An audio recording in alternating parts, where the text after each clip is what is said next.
So welcome to our Gaga over Google. Okay, so you guys should see my screen.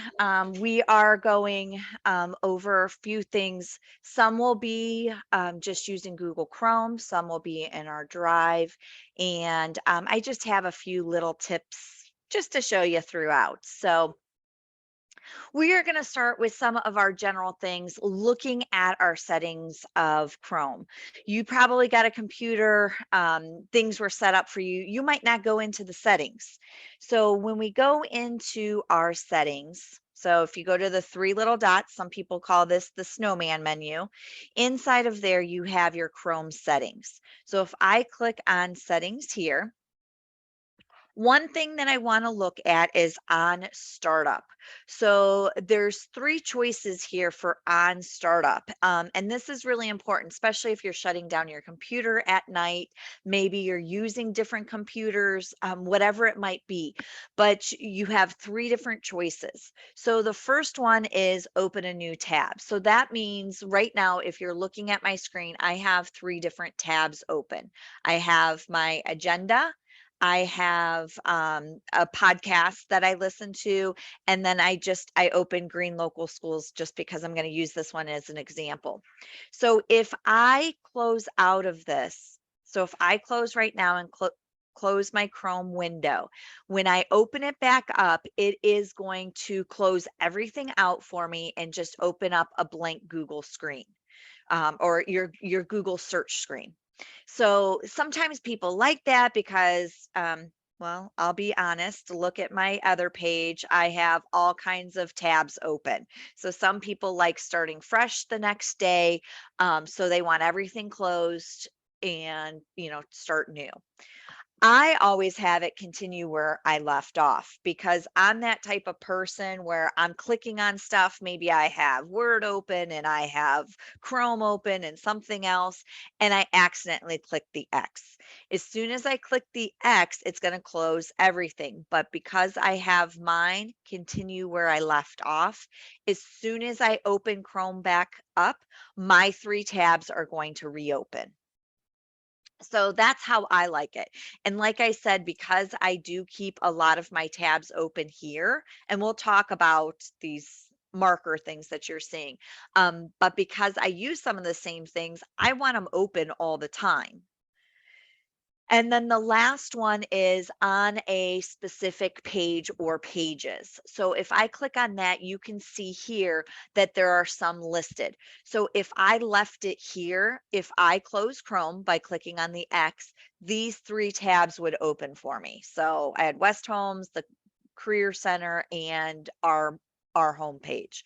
So that's another choice. So I know I have people in different roles on here. So some of you are in the classroom, some of you are in the office, whatever it might be.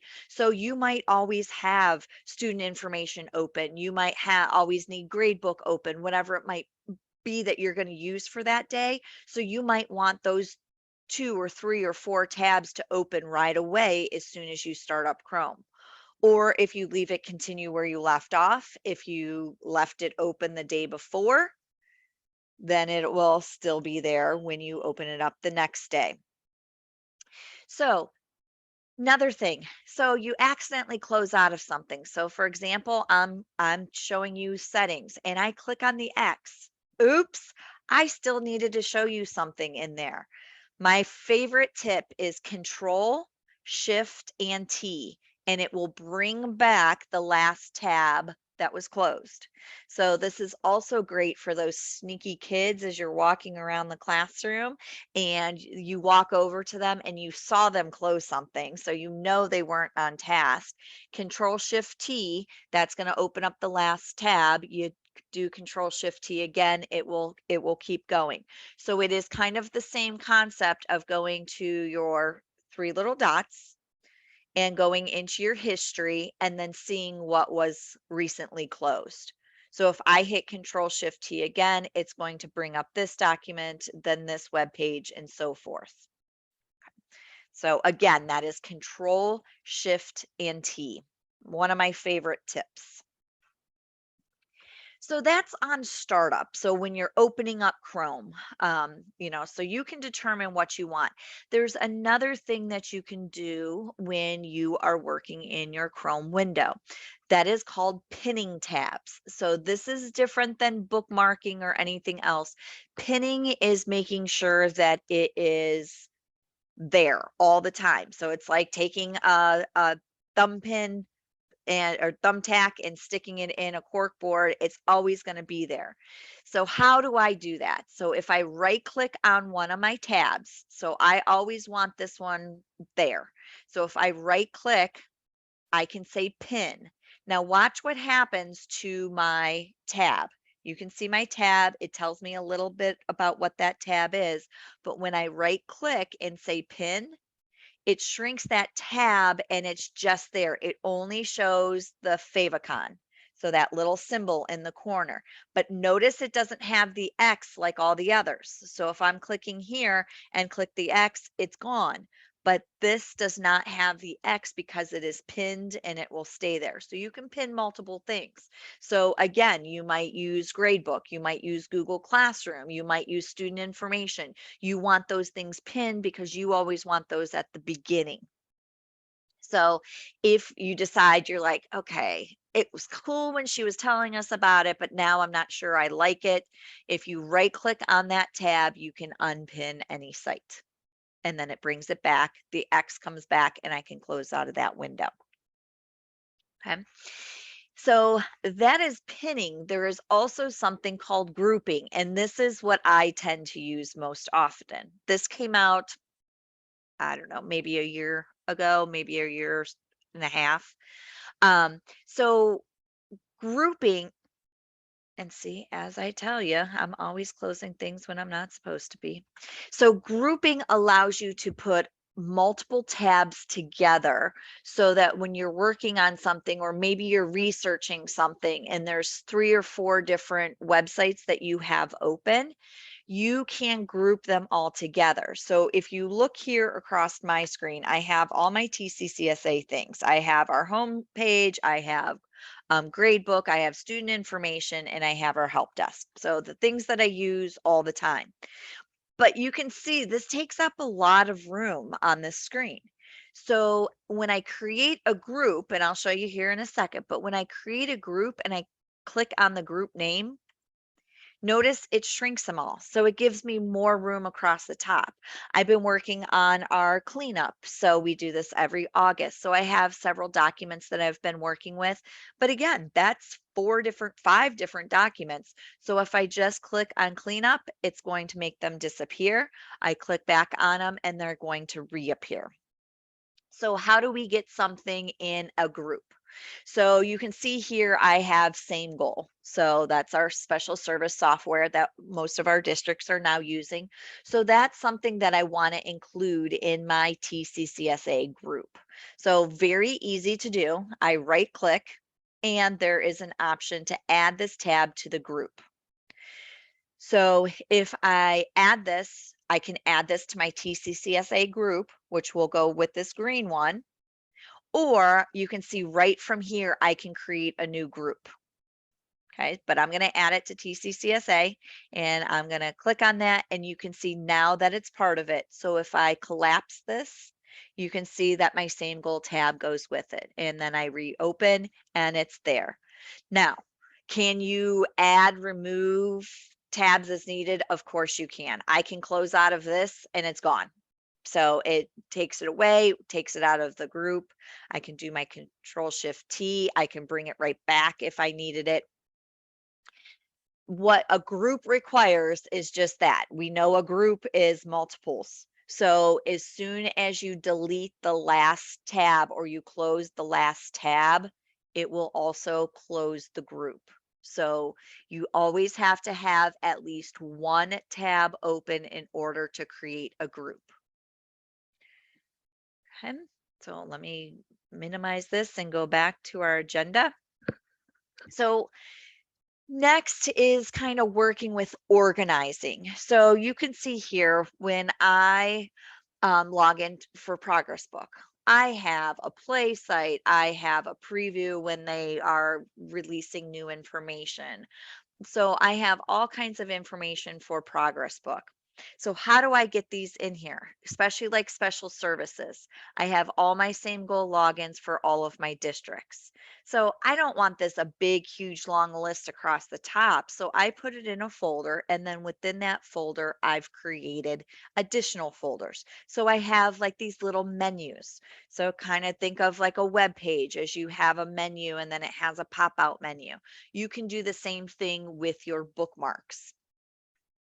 So not only can you have folders, but you can rename things however you want. And this is where the green site is going to work for us very well. So I'm just at the Green Local Schools. I'm at their homepage and I want to bookmark this. So there's a couple options for bookmarking. So we know the one is clicking on the star. So if I click on the star, it puts it in my bookmarks. Okay, it's going to put it on my bookmark bar. I can name it whatever I want. So I can change this name. So if I just wanted to say Green Local Schools, I can do that. And then I'm going to say done. So you're like, well, now where did it go? If I just click on the star, it automatically goes at the bottom. And yes, I have a lot of bookmarks. It goes at the bottom of all of my bookmarks. So I have to find it. It automatically goes at the end. So I'm going to remove the star. Okay, so I click on the star and I'm going to click on remove. Okay, so it's no longer, I just lost my mouse. It's no longer at the bottom of all of my bookmarks. So it's been removed from my bookmarks. A way that I like to do it, because it allows you to organize a little bit better, is if you click to the left of the URL or the address, you can see there's this little line there. If I click to the left of it, I can click and hold, and then I can drag it to wherever I want on my bookmark bar. Or if I want it inside of a folder, I hover over that folder until it opens, and then I can put it into the folder. But say I want it right here in between. Okay, so you can see I dragged and dropped it. Looks great. However, it's taking up a lot of room because it's saying district page green local schools. Well, I know the green G is standing for green local schools. Kind of like I know this symbol. We know that that's our Google Drive symbol. We know this is Google and Progress Book and TCCSA. So sometimes the icons are enough to alert you to what those bookmarks are. So if I right click on this, I can edit. So if I click on edit, it allows me to change the name. Do not change this. You have to have a URL there in order for the bookmark to work. But here, I don't need a name. I can shorten it. I can just say green local, but I know that the green G is for green local. So once I remove the name and I hit save, you can see now I just have the little G. I can move it around. I can put it with my other things, and it just takes up a little bit of space. Now, the only problem with this is if you have Google Documents, Google Calendars that you're bookmarking, those all have the same icons. So it makes it really tough because if I bookmarked something like this and put this here and removed the name, then you're going to say, oh, well, what document is that? So, and then when you hover over it, it tells you the document coding. It doesn't tell you the actual name. So now you're not sure. So it's only for websites that have specific icons that you're going to know. For example, like the Weather Channel. And I'm just going to delete that one because I don't need that one there. Things that have that specific favicon. Okay. So while we're bookmarking, if we need to make new folders, you can create them on the fly. So as I am making things, I can always edit. Okay, so when I edit, I have the ability to make new folders. So I can make a folder within a folder by clicking on it and click on new folder. Or I can come into my three little dots and I can go into my bookmarks and manage. So if I click on Bookmark Manager, it allows me to see all of my bookmarks kind of organized. And this is a drag and drop system. So if I want to rearrange this, so look at my G up here. So if I rearrange this in this screen, you'll notice that my bookmark bar is changing. If I want to put my tips and tricks before TCCSA, you'll see that it's updating my bookmark bar across the top. So the bookmark manager is a way to be able to see everything, to kind of drag and drop and get things organized. You can make new folders from here as well. So the three little dots over here, I can make new folders. I can make new bookmarks from here. It's easier just to drag and drop them, but you can do that all right from the bookmark manager. Okay. And the last one I'm going to show you that just kind of deals with Chrome itself is something called the reading list. A lot of people overlook this. I don't use it too often, but I see a lot of people do. And I'm at that point where I'm like, oh, I should start using this more. So, what is your reading list? So, your reading list, so for example, I have this website and I'm like, oh, there's a lot of good information on there, but I just don't have time right now. Maybe you only have 10 minutes left until your plan is over, and you're like, I want to read that. I want to finish reading that article. Well, I can do this one of two ways. I can right click on my tab and I can say add to the reading list. Or I can click on this little icon over here, which is my side panel. So my side panel shows me two things. It shows me my reading list, or it shows me my bookmarks. So very similar to what we just saw in the bookmark manager. But from my reading list, I can say add the current tab. So I am on my EdTech News tab. If I click on add the current tab, it brings it in. And then after I'm done reading it, I can either remove it or I can check it and say mark as read, and then it moves it down to the bottom. So it's like creating a bookmark, but it's also saying, okay, because out of all these bookmarks, I'm like, "Ooh, did I actually go back and read that article? I don't remember." And some of them aren't articles, some of them are, different websites that I suggest to teachers. But this is telling me here that, hey, I want it bookmarked, plus I also read it and I'm done with it, but I want to keep it for future use. And then when you're done, you can either click on the X to close it, or you can click on your reading pane, your side panel again, and it'll close it. So again, just another different way that you can save those websites that you need to get back to. Okay, then when we are working in Google. So if we just have a normal search screen, okay, we think this is Google, but it's really not. This is just a plain tab. It's just a new tab. I would actually have to go to google.com, and this is the actual Google search screen. Okay, so not much difference, but you can see your basic search screen.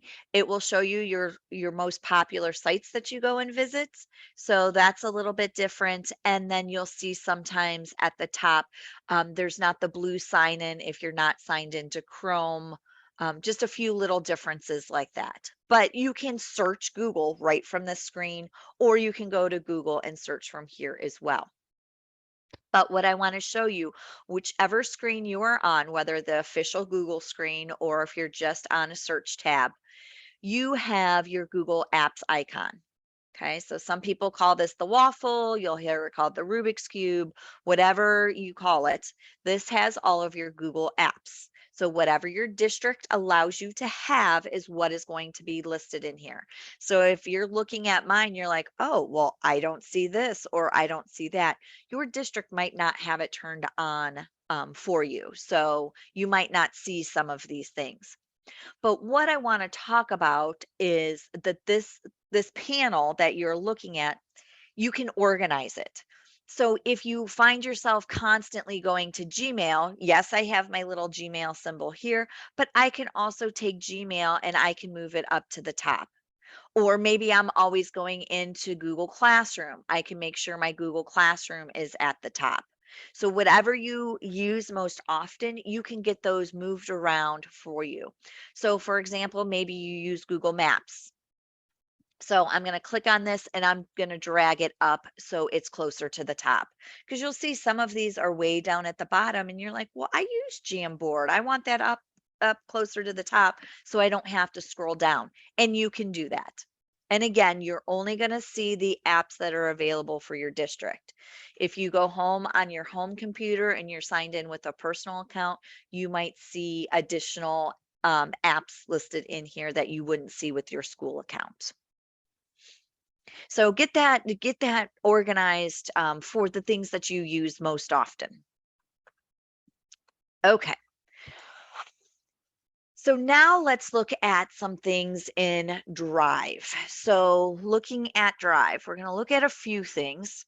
So I can come in here and I can click on Drive, or I can just type in drive.google.com and it will take me to my Google Drive. So I used to like all of the little shortcut buttons, but now I seem to be typing more stuff in because once I start typing it, it auto populates because I've already typed it in once, and um, boom, it's there for me.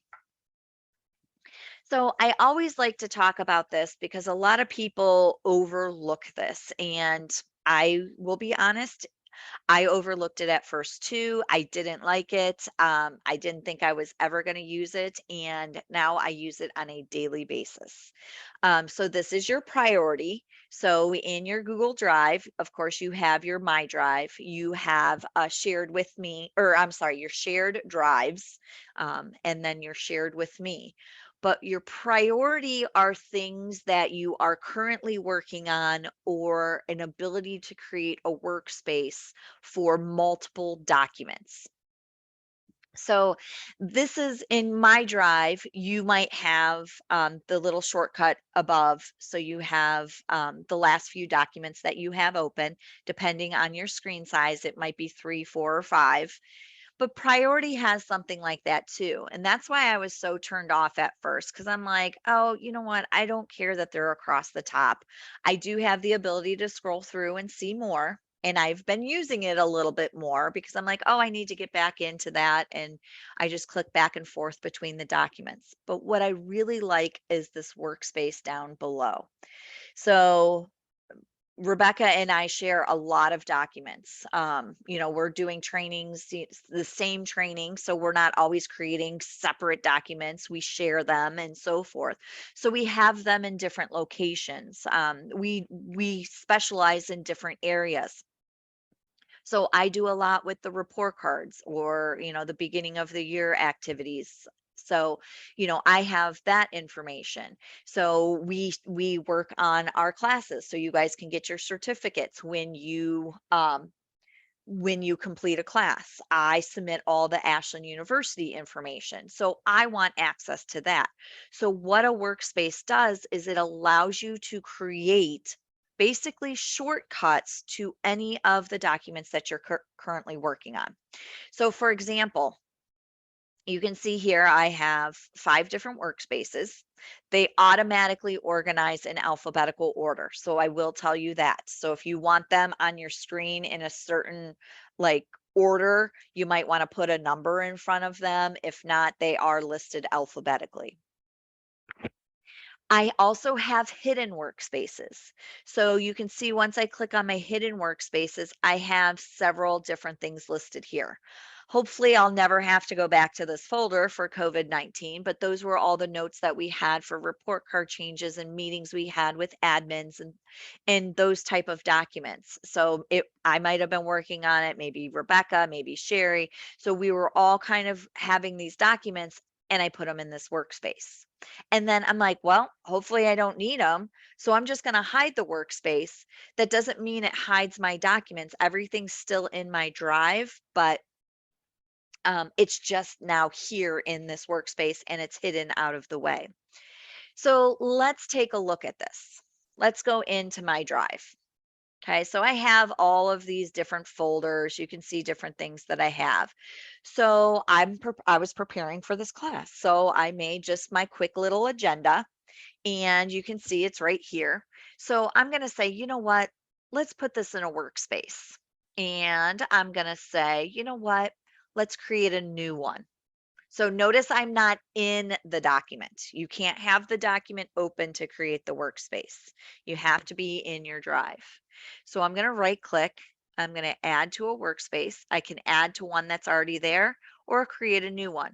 So I'm going to create a new one and I'm going to call this Breakfast Bites.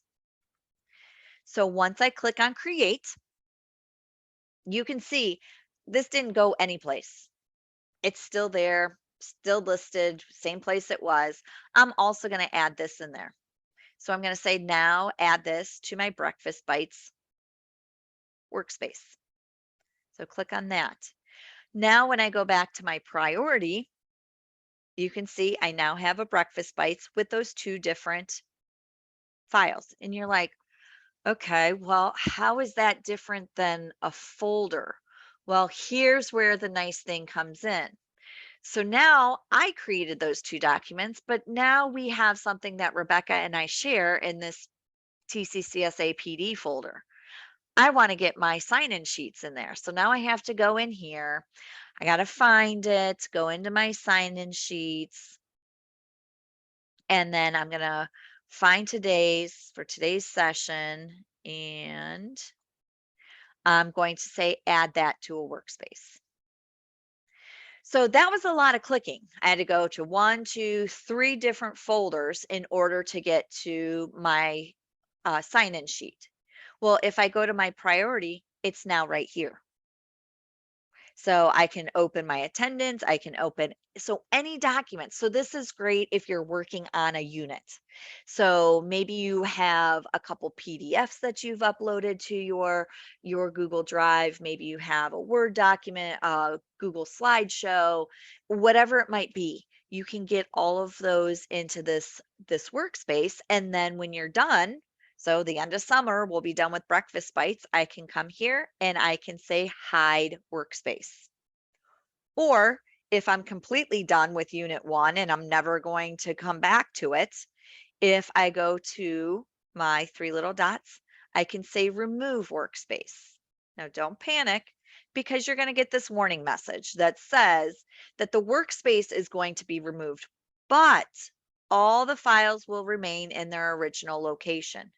So once I say remove, it is now gone from my workspace. If I come back to my drive, here is my going gaga over Google. Here's my Breakfast Bites. And if I go into my TCCSA folder and my sign-in sheets, I should still be able to get to my attendance. So again, it's basically just creating shortcuts in an area so you can organize. It also allows you to pull in folders from your shared drives. So if somebody, retired and they put everything in a shared drive and you're like, "Oh, I'm going to, grab that and I have some of my documents," create that workspace. Okay. Next, we are going to look at a document, and I'm going to use this document as an example. A good question. I had a question in the chat. Is there a way to add websites to a workspace? Unfortunately, no, there is not.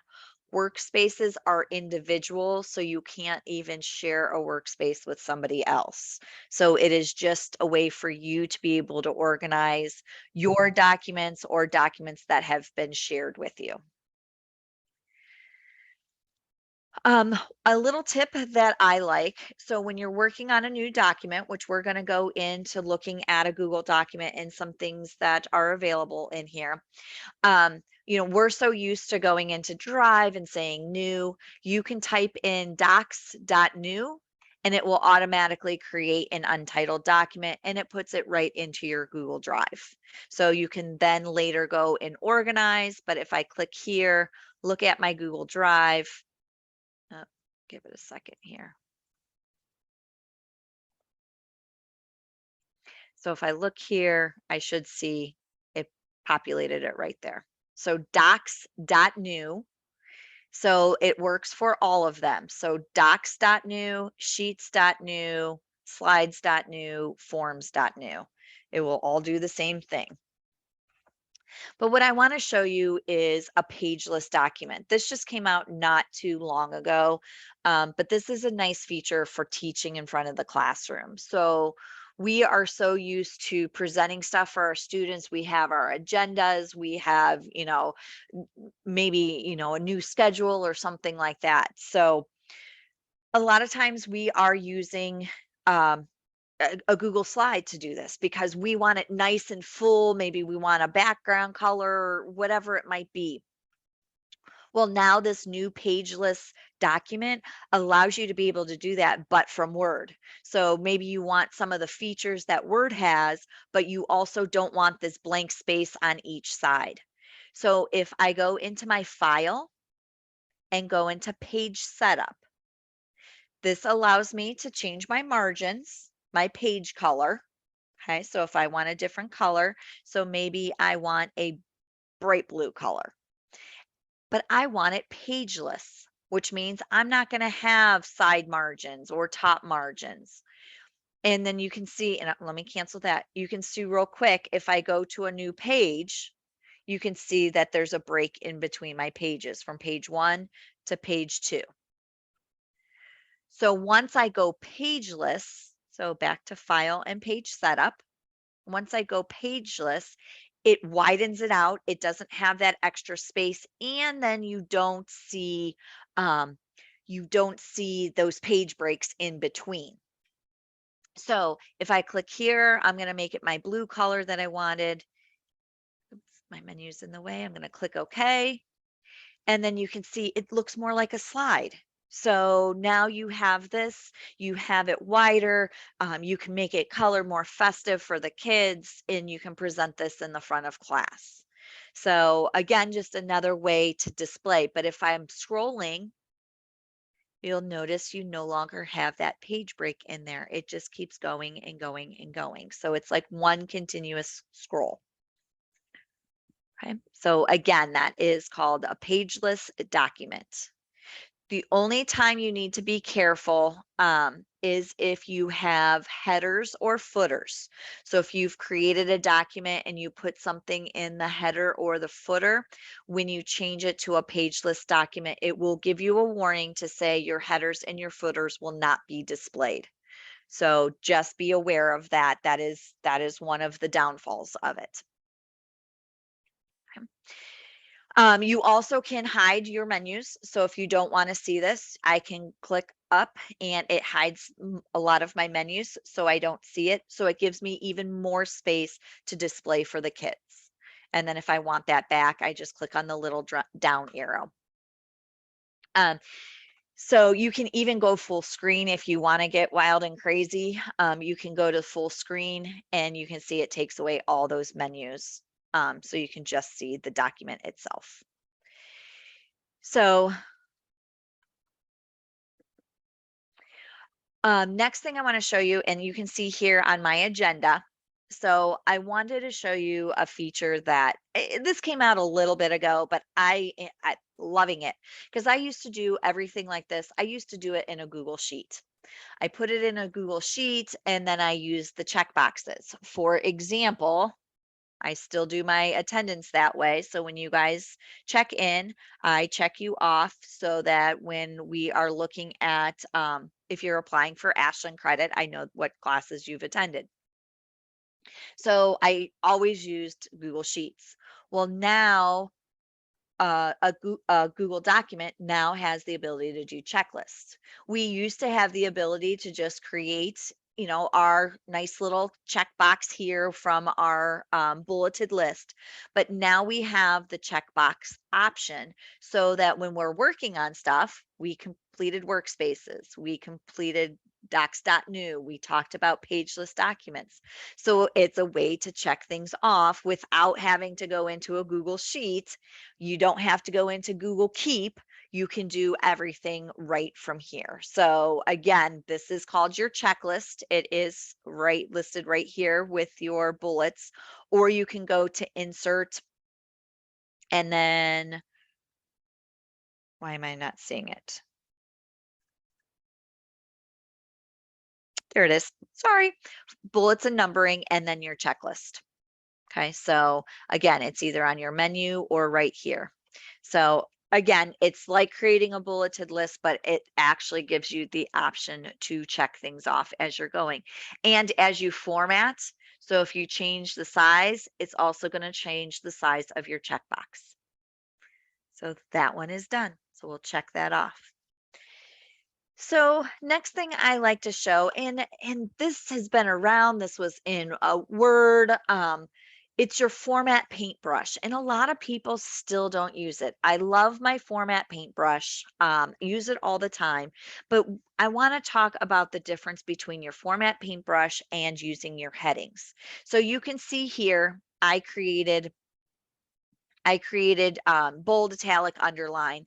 So if I click on my format paintbrush, I can click and I can highlight other text. And once I select that other text, it's automatically going to change it to make it the same.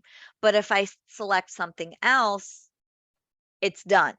So I would have to go back and select this, go back to my format paintbrush, and then select this one. So if I click on it, then it changes that one. Or I can select this and double click and see how it stays blue. So then I can select multiple things. Well, the other option is using your text styles. So people don't realize that these are here. So what this allows you to do is create different headings or text styles. So you can see your title is very big, your subtitle is a little bit smaller and gray. You have headings 1, 2, 3. So you can use these throughout multiple documents. So I'm going to select this. I decided I don't want it black. I am going to have this red so it stands out, and I want it bigger text. So I want to apply this to heading number 3. This is going to be my heading number 3. So when I am on this, I want to make sure that I am updating so that I can use this over and over again. So I'm not going to click on apply right now. Right now, I want to update it because I'm going to update it to match what I have selected. So I have this selected. I'm going to click on update to match. Oops. So nothing has happened. So you don't see anything. But when I go to select this text, now when I go to heading number 3, I can say apply. I can come here and say apply. So the other thing is you can save these. So if I come here and I want to say save as my default styles. So I'm going to say save. I know one place in a Google document that you actually have to save.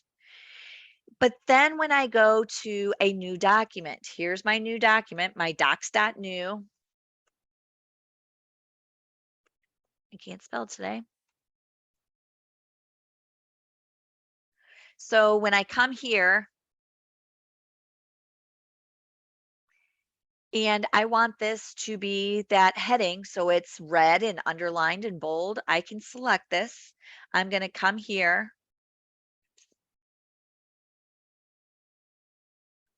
And why didn't this one update? Hold on, let me refresh my page.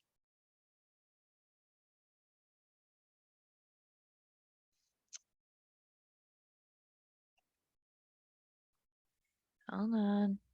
Well, you should be able to carry it over. Oh, there it goes. Okay, so it updated. So now it's there, and now I'm going to apply, and then you can see that I can use it in multiple documents. So I'm bringing this up because lately I've been having a lot of questions about board meeting minutes and things like that. So a lot of the things are the same over and over again. So you can create all kinds of different headings. They just have default ones with, different sizes and so forth, but you can create whatever you want, store them in here, make sure you save them, and then you can use them multiple documents over and over again. So everything's similar and you don't have to keep going, okay, what was that? What font did I use? Was that 14 or was that 16? I don't remember. So use these and you can carry them throughout multiple documents. Okay. So a few more things in our doc here, and then we'll go back to our Google search. Um, One is using drawings. So a lot of people don't know that this is an option. So I'm going to come down here and I'm going to go into insert and I'm going to go to drawing. Sorry, into drawing. I have the option to pull it from my drive. So if I use drawings from drive, I can pull it in from there, or I can create a new one. So if I click on create new, it brings up this drawing board. So I have all the same features that I would have if I just went to from Drive and went to drawings. But what you can do in here, there's word art. You can overlap items. So if you're showing something for the kids, you can put multiple things in here. You can put images with text. You can do all those kinds of things. So I'm just going to add some word art in here. I'm going to say hello. I'm going to say save. And that didn't go as I planned. Hold on. New. Let's try this again. There it goes. I just didn't give it time. So once I have this, I can format everything. So let's make it stand out since I have that blue background. And you can even change the font style. So if I want something more like this, and then hit save, and it's going to insert it here for me. So then all of my formatting, if I need to make any changes, once I click on it, I have the ability to edit. So once I click on edit, it now takes me back into my drawing. And then I can make my updates. Maybe I didn't like yellow, maybe I want it red, and then say save. And then it's going to update it. So again, it's just a way to create a drawing within your document. So I'm sure some of you have had our documents in the past. Rebecca and I use these a lot with our screenshots when we're creating our handouts for our classes. We would just use the insert drawing feature in here. Okay, the next thing I want to show you, and again, this is a tip. So a lot of times we want things lined up. We want things nice and neat. Sometimes you create those different tabs. Sometimes you're like, oh, it's such a pain to create those tabs. So instead of using the tab feature, use a table. So if I create a table and maybe I want to gather some information, so I'm going to make it, 3 wide by 3 down. So you can see here's my table, and maybe I wanted, a few things here. Maybe these are spelling words.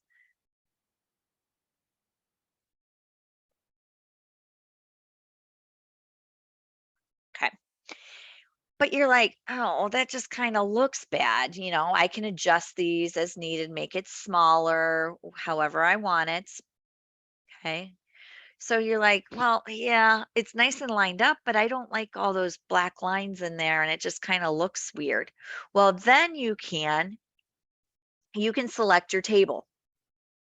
Okay. So if I go into um, oop, let me click back in here. If I go into format, I can go into table and go to my table properties. So if I go to my table properties, then it's going to come up over here and say, okay, well, what do you want to do? So I can adjust the rows, I can adjust the columns, but I want to come to the color. Notice it has my table border. So my background is this blue color.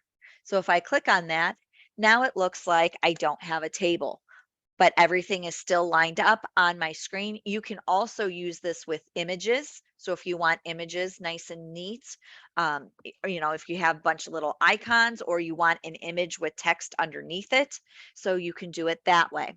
But again, you're just making the table properties and changing the color of the table border to the same color as your background. Now you're asking me, well, why don't I just change the size of it? You can change the size of it to 0, But what I've noticed sometimes is once you change it to 0, sometimes you start adjusting the table and it gets a little wonky because the the lines are really not there because you made them a 0 point line size. So I always try to match the color, but you can technically do either. You can either match the color or change the point size to 0. Okay. Okay, next we are going to look at Google. So we're going to use our Google search. So everybody thinks that Google is you got to search for something. So what do you want to look for? You have something on your mind and you're going to search for it. Well, sometimes you just need tools.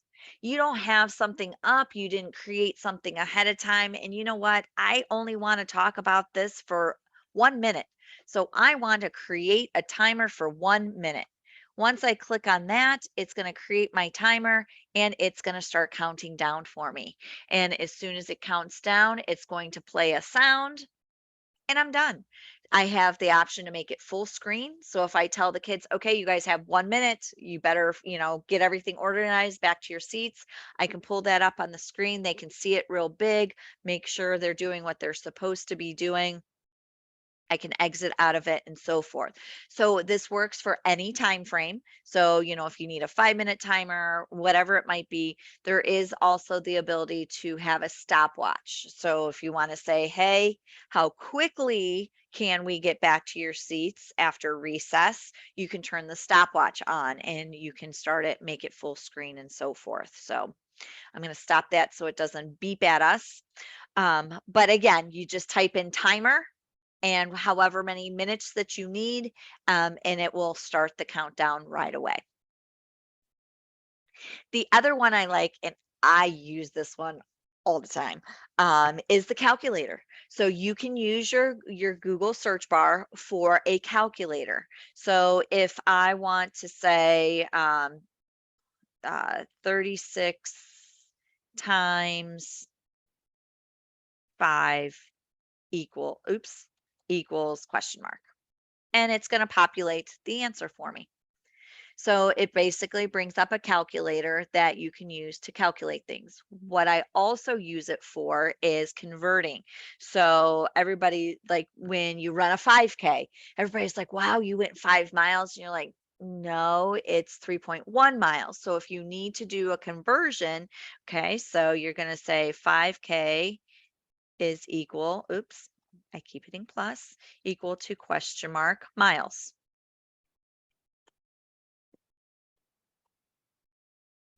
And then it'll bring it up.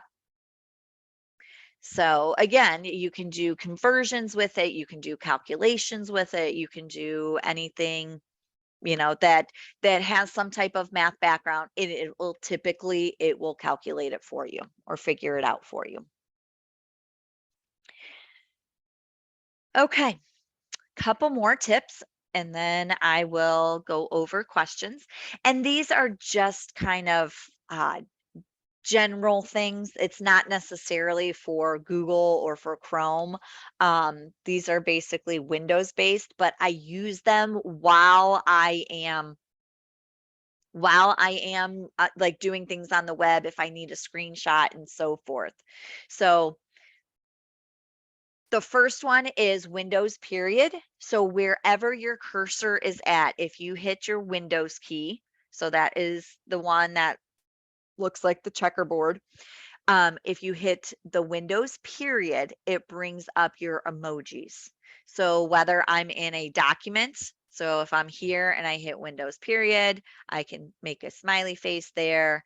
If I'm in my drive and I'm renaming a folder, let's go here. If I want to rename this, I put my cursor there. I do Windows period, and then I can put this there. So again, it's just a quick, easy way to get your emojis for you to be able to enter them wherever you're at. And again, I know this is a Windows based thing, but I use it a lot when I'm on the web, using my Google Docs, using Gmail, things like that. So again, Windows period.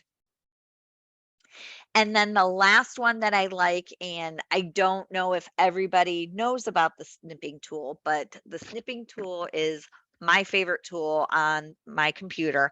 I use it all the time. So your snipping tool, I have it pinned over here. So it allows me to take screenshots. So if I need, if I want to do a screenshot of this, did I just close that? Hold on. If I want to take a quick screenshot of this, I can click and drag. Um, and then I can use these in that Google drawing that I'm going to put into a document or whatever it might be.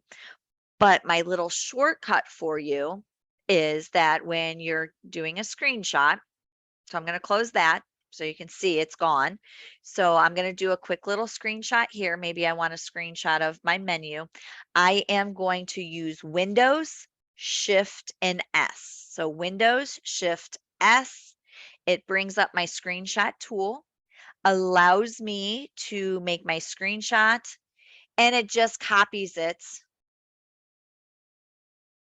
Well, I think because I have too many things running, it copies it to the clipboard, and you'll see it a lot of times pop up over here on the right-hand side. So it is there, it is ready for me to paste. So if I do a Control V, there is my screenshot. And like I said, typically it pops up on the side, but I saw my menu for Zoom pop up instead, but it'll pop up there.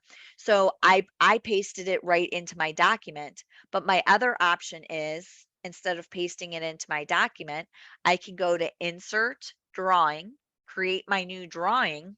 I can paste it here, and then maybe this is where I want them to go. So I'm going to say, okay, we are going to click here.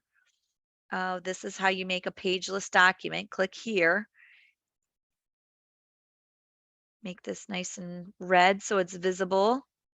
And then once I hit save, you can see it brings that in with the drawing on top that I needed. Because you can't overlap things in a document. You can on a Google slide, you can't on a document unless you take it into drawings. So I am going to stop there, see if there are any questions.